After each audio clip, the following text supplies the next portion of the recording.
How do you know that your Muslim friends are really your friends? Simple. Have they ever invited you for iftar, for the breaking of the fast? Well, that is a moment in a Muslim's life that is really one of the best moments in their life, and it's shared with the people that mean and matter the most to them. So today, I have invited some of my co-workers to join me for iftar, but I've thrown them a bit of a curveball because I've asked them, voluntarily of course, to join me in a day of fasting like Muslims do during the month of Ramadan. Here are their experiences. It's just before 6 a.m. and now is about the time I usually have a cup of coffee. So the challenge I think starts now.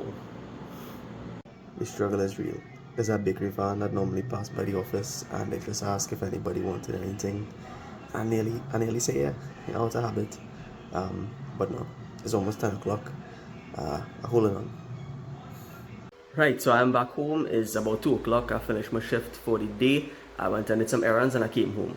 I don't feel like I lost any energy. I'm feeling pretty energized, but I'm going to take a nap just in case. And when I get up, it's just to do some more stuff around the apartment and then head to the studio for Iftar.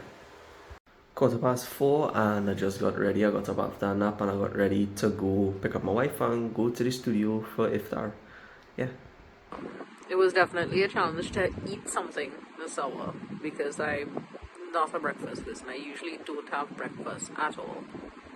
Um, so, I really didn't have any sort of appetite at this hour, but I did manage to eat some fruits. I had some juice and I tried to drink some water. Because looking to the day ahead, I think while it may not be too difficult for me food wise, because sometimes during work you're so busy, I've actually gone the entire day without eating anything at all. I think at least during that time I still have something to drink, and I drink a lot of tea in work, a lot of coffee, a lot of water. So I'm not in the office today. I actually have a day off, so I'll be out and about doing some errands, but I think that is going to be my challenge in terms of not drinking anything. This is definitely, I think, going to be an interesting experience, one I'm looking forward to though.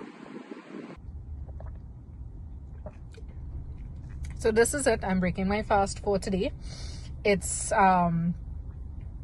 just about 15 minutes away from 7. So the time, to break fast today was 6:21, but I was in the grocery at that time, so I had to get something first, and I chose to go with something to drink, and then come out to the grocery. So right now I'm in the parking lot in Grand Bazaar, and it wasn't as difficult as I thought it would have been.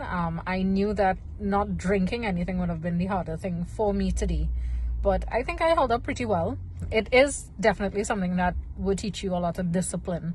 I think patience as well, and it's not as challenging or tough on the body as one might think. So I think it's something that everybody, once you're able, you should try at least one time. I don't think this is something I could do consistently day after day. So definitely a lot of respect for those who fast for the month of Ramadan. Hi, morning. So I'm here trying the Muslim fast.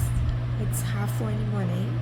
It was a bit tough getting up this time, especially trying to eat this time. I chose to eat some oats because it was the easiest thing for me to prepare, and oats I find keeps me full a little longer. So I'm hoping that this stretches out during the morning period. So wish me luck. Hi guys, so it's been like 7 hours since I've been on the fast with no food and no water.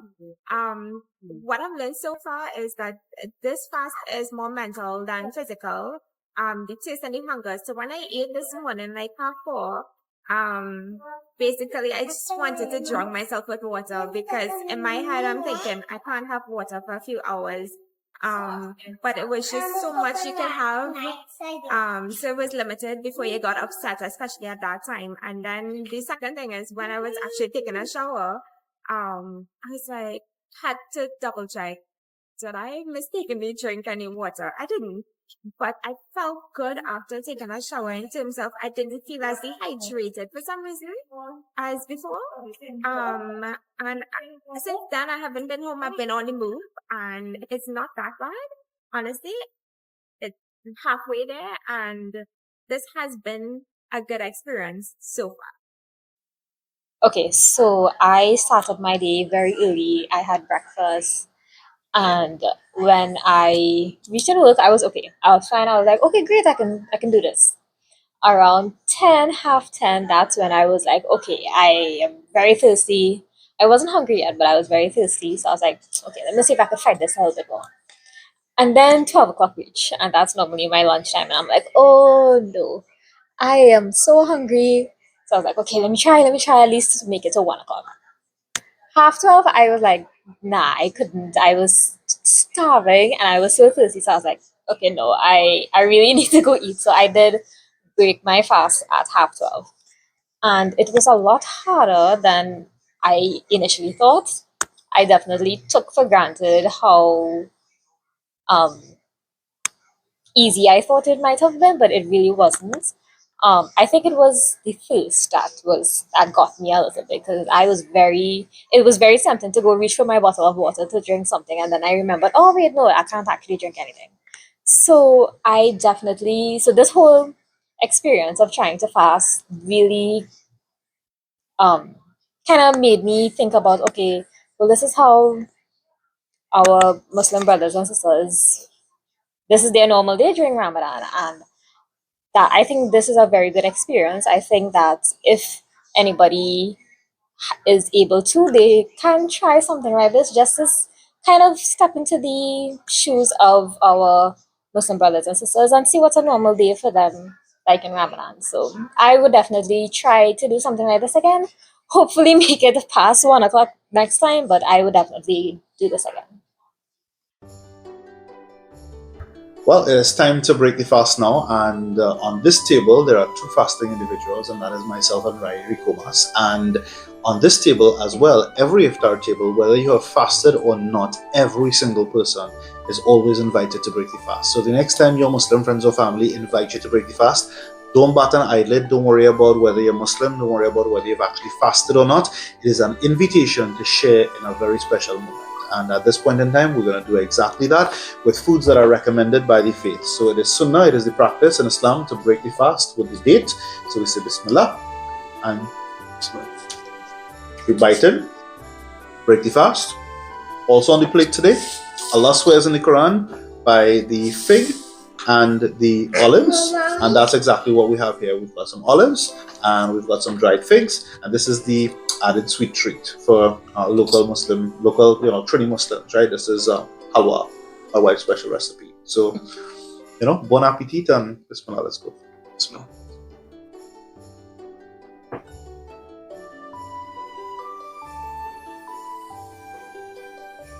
How's it feel to take that first bite after having nothing for today? Okay, boss boy. Surprisingly, like I was saying, because your food isn't what I miss the most. I mean, yes, I miss food more than water, but the hardest part for me was trying to keep the entire body clean, not just not eating, but also trying to keep good thoughts. Sometimes I drive and going on the road and somebody a bad drive, and the first thing you think is, and then during the entire day it was just like, you're fasting, relax. I'm so happy to hear you say that. Do you understand how difficult it is for me to be in this office with you all during the month of Ramadan? Yeah. This is why I keep a low profile. Yeah. And in closing, I also want to say that every single Muslim didn't just wake up one day and decide to fast and make the entire day. So if you have ever attempted to fast, if you attempted to fast with us today and you were only successful in making a couple hours, then know that you're already ahead of the curve, because for some of us, when we started, we made minutes before we were tempted by a snack, etc. And this is the learning curve of most Muslims, how they learn to fast. There are very few people who would have started fasting and made the entire day on their first go. It usually starts by going from one meal to the next meal, fasting a couple hours, and then just constantly trying to push it for another hour, until eventually you're able to make a full day. In fact, when we were younger, We used to count days, and somebody asked you how many days you fasted, and you said 19. What that really meant was I would have fasted 17 days, but 4 half days as well to make up 19. So have fun with it and enjoy it. Enjoy the experience, even if you're not Muslim. The most important thing is an exercise in building empathy for those who do not have the opportunity to feast at the end of the day like we do right now. So, yeah, Bismillah and happy Ramadan.